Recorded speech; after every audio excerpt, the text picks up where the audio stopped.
All right, I'm here today with Carolina. She is one of our elementary students at PMI, and she's just going to tell us a little bit about her experience. So, Carolina, tell me how you even started in the Montessori world. Like, how did you find Montessori in the first place? Let's start from the very beginning. So I found Montessori with my firstborn son. Okay. I wanted a different type of education for him. I pictured him moving, being free, having relationships in the classroom without being sitting down or being punished or rewarded for his actions. So I encountered a local Montessori school near my house. I went to do the tour and I just fell in love with Montessori. Mm-hmm. So I enrolled him and we were just like a family that was part of the school. Yeah. But then the pandemic came. Okay. And I saw, like, besides that part that I loved, that it was the freedom, the movement, the choice making, the academic part that he was receiving. And I was blown away. Yeah. Blown away for the things that he was learning at 5 years old. Like, Okay, he I was was about to ask the reading. age. Okay, he was Yes, around 5. when the pandemic started, he was 5, and I just didn't want him to do the next academic year virtually. Virtually, I didn't want him to do virtual because we're a screen-free family, so we don't have iPads, phones, nothing for them. Okay. So, like, if we don't have it to play, I don't want him to have it to learn. You know, like, for me, it was just not natural. So I started to learn more and more about elementary children of Montessori. And I actually did a short course one of my trainers has, Okay. that it's homeschooling Montessori, that it's Lady Rising. She's one of the Yeah, guides. She's one of yeah. the guides. And then I did this first course with her and I learned so much, even though her course, it's mainly focused on the relationship and more on the day-to-day stuff than the academic part. So I was missing the academic part. Right. But I found Guidepost Montessori, Okay. Okay. the album A Parent as a Teacher. Yes. So we started with the parent as a teacher, and when he did the lessons, I sat next to him and I was learning as much as he was. And I was like, oh my God, what is this? Like, I've never learned to do this. And I had all the material, so we were like, we just watched the video for 2 minutes, and then we did like the whole follow-up together and learning together. So then I saw this opportunity because then, like, I started to know more kids and more kids that were behind in the system because of this pandemic that was happening, and because their needs weren't being met. Yes. And I felt like, oh my God, I know this. Okay. I know this method. It's working for us. My son is above the average of his age in the way he speaks, the way he reads, in the academic part, but also he's just so happy learning. Like, because I can tell you, like, he's above and beyond, but he's stressed out, he can cry, but he enjoys and he's joyful learning. And I think that's what gets him above the traditional education. Not only my son, but like, because I know a lot of Montessori kids, because I've been in this environment for several years now, so I know how they get ahead. And the thing that gets them ahead, it's first because they build this concrete knowledge first, Right. and then because they really love to learn, and they don't do it because they are going to be rewarded or they're going to get a note or a sticker or a percentage. Like, they really genuinely love to learn. Right. So yeah, I started thinking, like, okay, I want to get I want to be trained, but I am a full-time mom. Yes. I work from home. I was schooling at the time, so for me there wasn't a possibility to say, like, I'm gonna go away for 2 months to do a summer program and then come back and then work, because if I was going to translate, I need to move my whole family wherever I'm going. So if I was going to another place, it would be like the whole family, and then the expenses would just increase and increase and increase. And besides the time, because, like, at the time I was homeschooling, so I didn't have anyone to leave the kids with. From the pandemic too. Exactly, there was a pandemic, so I didn't have, like, where am I going to put my kids while I study. So the Prepare Montessorian came perfectly. Lady recommended it to me. She was like, you know what, this is a good program. I'm one of the guides, and I've been in contact with her for many months. You know what? And I told her, I trust you. Like, I trust you, because I need a program where I can learn, but I can still manage my time, Right. and do it at my own pace, and not commuting or not traveling to get trained. Right. Right. So I started my training, and here I am in my second year of Your training. second year. I know you did the virtual in residency then, and Yes. you're gonna do one again this summer. Yes. Okay. So I just want to touch on a few components of the training that we get a lot of questions about. So Carolina here runs a Instagram account, right? Three. But one of Montessori. Okay, okay. I follow your Montessori account, that's why, and I knew it, but it's all in Spanish, right? So a lot of our potential learners ask like how proficient they need to be at English. So what's been your experience? So I think I have a little bit more than basic knowledge in English. Okay. You do need to have like a little bit more than basic knowledge in English, Because everything's taught in English, the assignments, right? You have to write in English, you have to do presentations in English, and then the terms of the things that you're presenting, you do want to have like a confidence, because you are teaching a child, and the way you present it, the child will learn. So if you're speaking with mistakes constantly, and that happened to me during my homeschooling, my child started saying and speaking the way I spoke to him. So that put me like in a situation that it was good for me, because once I saw that, I'm like, I can improve my English too. Oh, okay. So the in a way, I've learned so much, not only from the academic part, Right. but also English, grammar, technical vocabulary, because like when you live in a foreign country but you haven't studied there, I've never studied in the US. I did all my bachelor's and everything in Colombia in Spanish. Okay. But learning like math in English, Right. social study in English, art in English, geometry in English. Oh my gosh. It's amazing for me because it really enriches my vocabulary, Okay.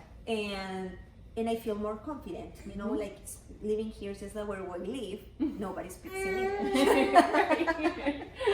So, but it's a good opportunity for you to learn about Montessori, to learn the academic stuff, but also, and even like my classmates that are native English speakers, Right.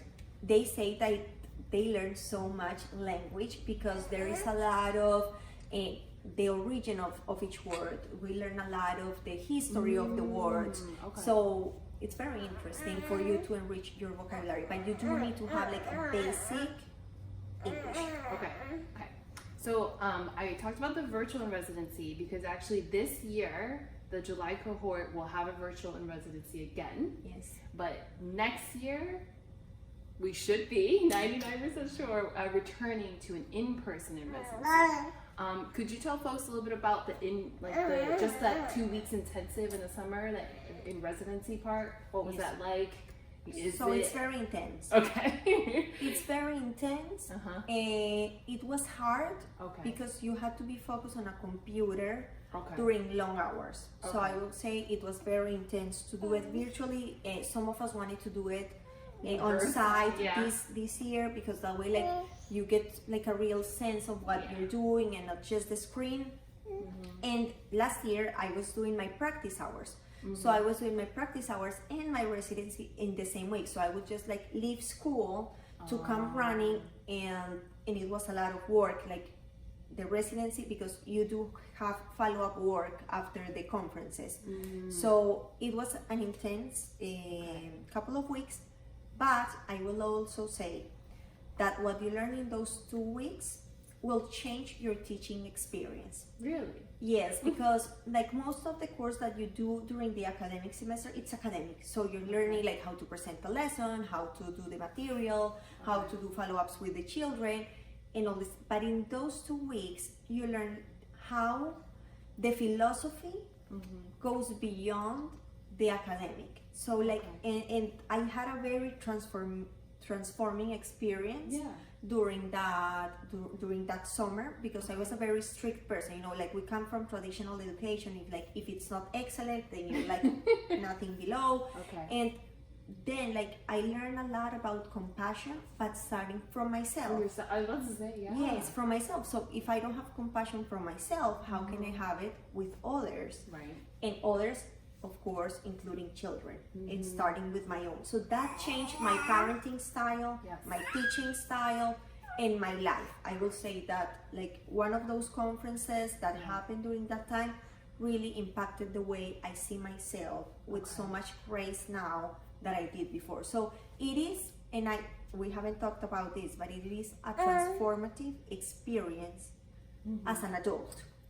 You're not only learning skills in the academic, but you are being transformed as an adult. And when you're working with the kids, it's even more beautiful, because you see these kids really living up to their max potential without the rewards. They are really all the time constructing themselves, and you're here just like a facilitator in the process, and you look at that and you take that into your life, and it's even harder because we weren't brought up that way.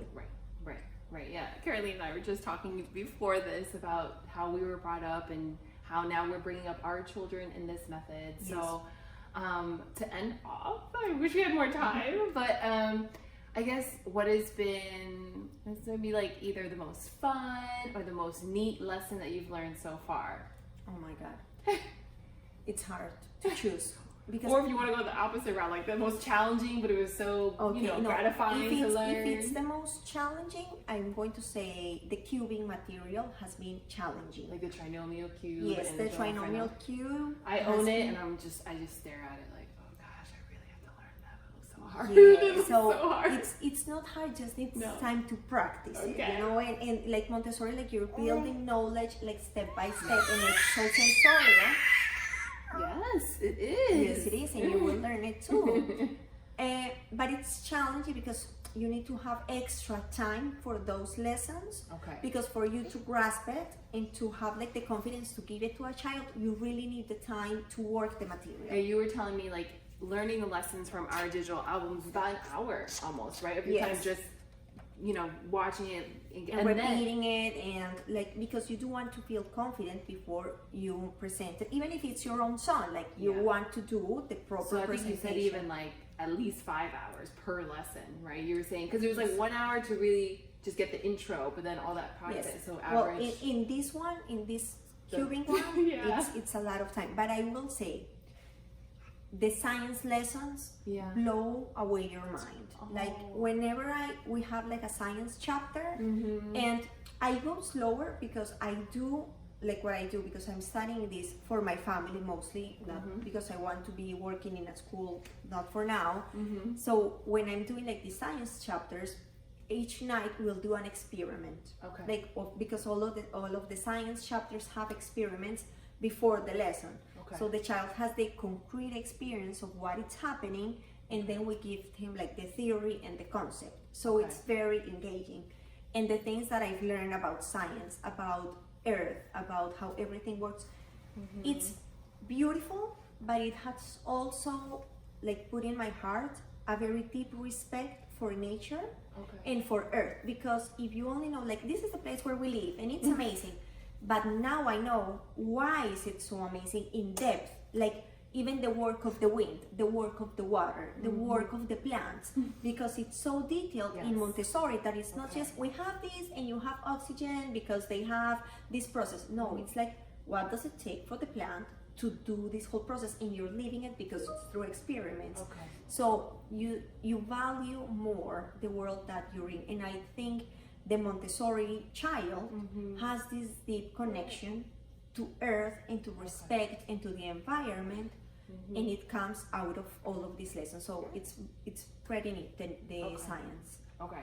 Actually, I have one more question. I lied because a lot of people do. This is the last one, I swear. Want to know how they balance this in their lives. People come from different, backgrounds. Currently, what their situation is, and So, just give us a little sense of how you're balancing it all. And when you're not balancing, I know it's a lot. No, I mean, I've interviewed graduates. Like we have let people know that it's it's a commitment.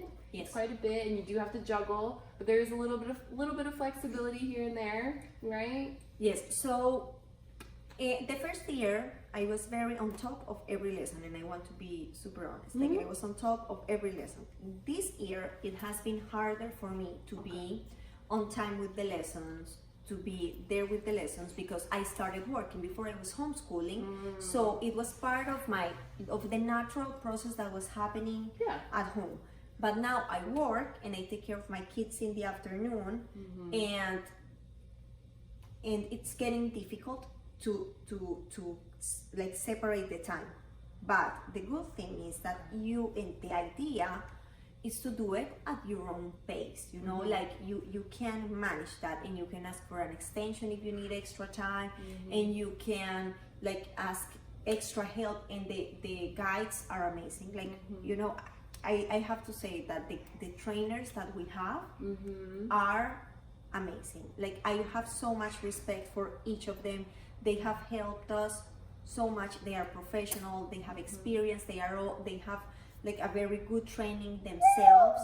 So they help you a lot in each process. So you're not by yourself, like even if you're doing it like at your own pace, that it can be like one step at a time, or you're running through the program, you have a big support system in case you need it. So for me, it's valuable, because sometimes I can be in a weekend, I can do like all the lessons, but then sometimes it's a month and I need to travel for work or whatever, and it's a whole month where I have to like slow down. And I have the opportunity to do that. Good. Well, thank you so much for your time, right? I'm so happy that you're here.